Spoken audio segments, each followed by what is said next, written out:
हम सबको एक नेता एक गांव का जिम्मा लेना होगा, गोद लेना होगा कि हम गांव में जाएंगे, गांव के लोगों को जगाएंगे, जोड़ेंगे, खड़ा करेंगे।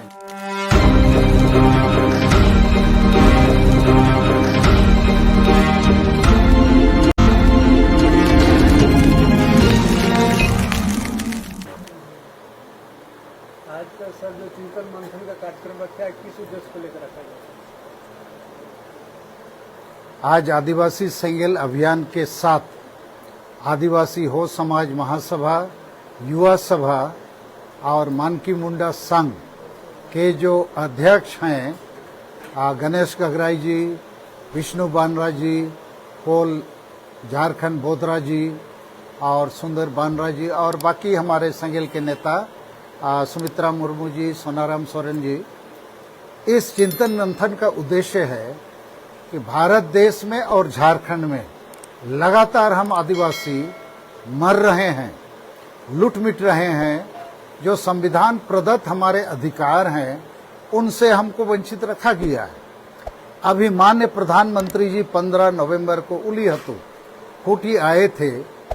हम लोग को उम्मीद था कि सर्वधर्म कोड देकर वो हमें धार्मिक आजादी दे सकते थे।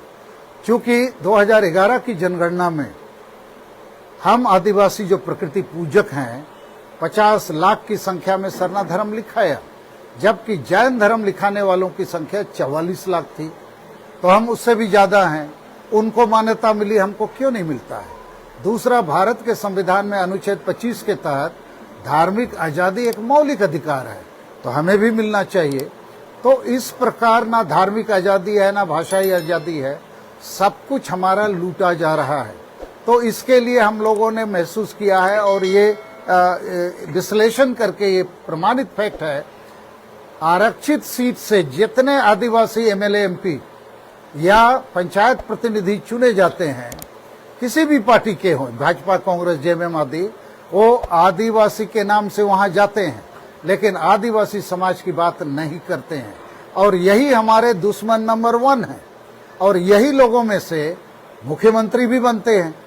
दूसरा हमारा शत्रु दल है आदिवासी जन संगठन।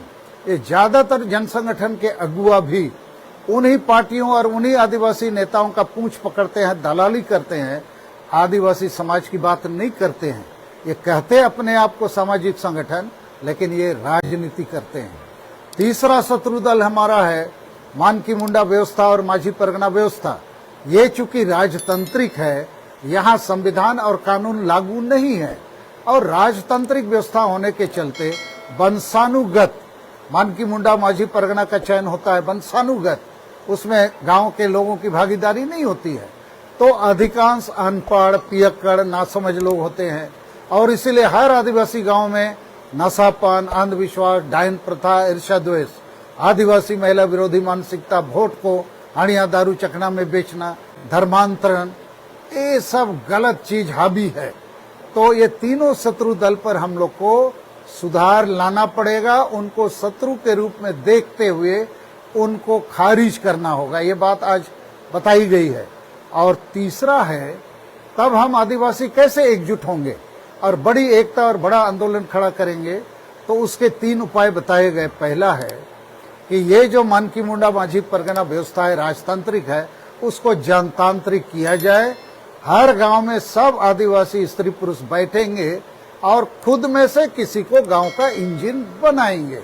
तब पढ़े लिखे पुरुष और स्त्री दोनों को मौका मिलेगा। अन्यथा अभी केवल पुरुष ये काम देख रहे हैं, वो भी अनपढ़ पियक्कड़ पुरुष। दूसरा समाधान हम लोगों ने तय किया कि हर एक प्रखंड में कम से कम 100 आदिवासी संगेल सेना बनाया जाएगा, जिनको ट्रेनिंग देके ये समझाया जाएगा कि संविधान कानून के मार्फत हम एकजुट होकर लोगों को जगा सकते हैं, जोड़ सकते हैं।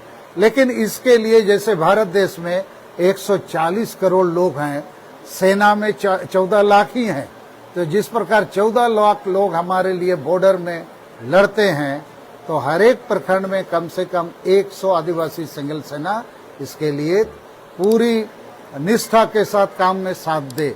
और तीसरा है, हम लोग जितने आदिवासी संगेल अभियान या ये जो विष्णु बानरा हैं,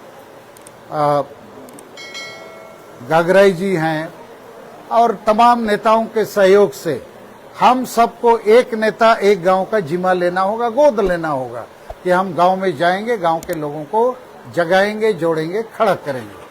तो इसी के लिए आज का ये चिंतन मंथन है और हम बहुत संतुष्ट हैं इस सेंस में कि समझदार लोग समय पर यहाँ आए हैं, पूरी ध्यान से बातों को सुन रहे हैं, समझ रहे हैं और ये प्रक्रिया को हम लोग और आगे बढ़ाएंगे। अभी के सत्र में अभी हम लोग बाकी लोगों की भी बातों को सुनेंगे। Thank you.